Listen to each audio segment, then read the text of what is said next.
ബികോമിൻ്റെ ഭാഷാസാഹിതിയിലെ വയലാറിൻ്റെ എൻ്റെ ശില്പം എന്ന കവിതയുടെ രണ്ടാമത്തെ സ്റ്റാൻസയാണ് നമ്മൾ നോക്കുന്നത്.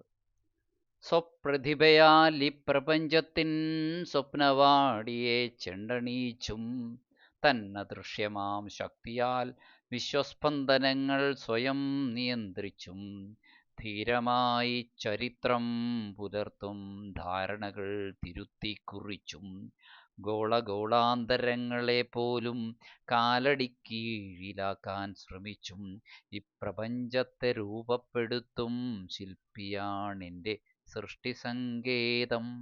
നിങ്ങൾ നോക്കൂ, പശയുള്ള മണ്ണിൽ നിന്നു ഞാൻ വാർത്തെടുത്തൊരീ ശില്പം.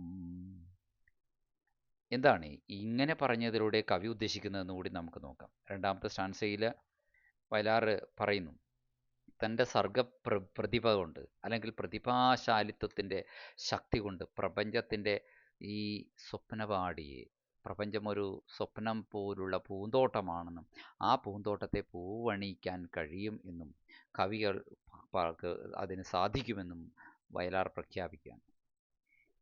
ഈ ശക്തി വളരെ അദൃശ്യമായ ശക്തിയാണ്, ആർക്കും തടയാനാവാത്ത ശക്തിയാണ്.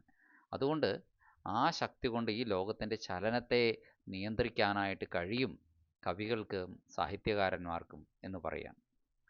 ചരിത്രം നിലനിർത്തുന്ന കുറേ വികൃത ധാരണകളുണ്ട്, അതിനെയൊക്കെ തിരുത്തേണ്ടി വന്നാൽ തിരുത്താനും കവികൾക്ക് കഴിയും എന്ന് അദ്ദേഹം പ്രഖ്യാപിക്കുകയാണ്.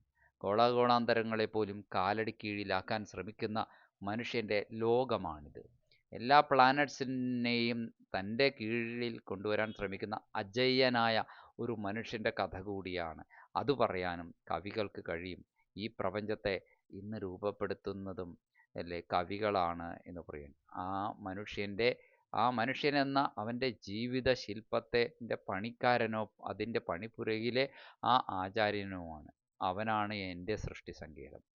നിങ്ങൾ നോക്കൂ, പശയുള്ള മണ്ണിൽ നിന്ന് ഞാൻ വാർത്തെടുത്തൊരു ഈ ശില്പം എന്ന് പറയാം. തൻ്റെ സർഗശക്തി കൊണ്ട് ഒരു പുത്തൻ ലോകത്തെ സൃഷ്ടിക്കാനായിട്ട് അത് വിനിയോഗിക്കണം എന്ന് ചിന്തിക്കുന്ന കവിയാണ് നമുക്കിവിടെ കാണാൻ സാധിക്കുന്നത് രണ്ടാമത്തെ സ്റ്റാൻസയിൽ.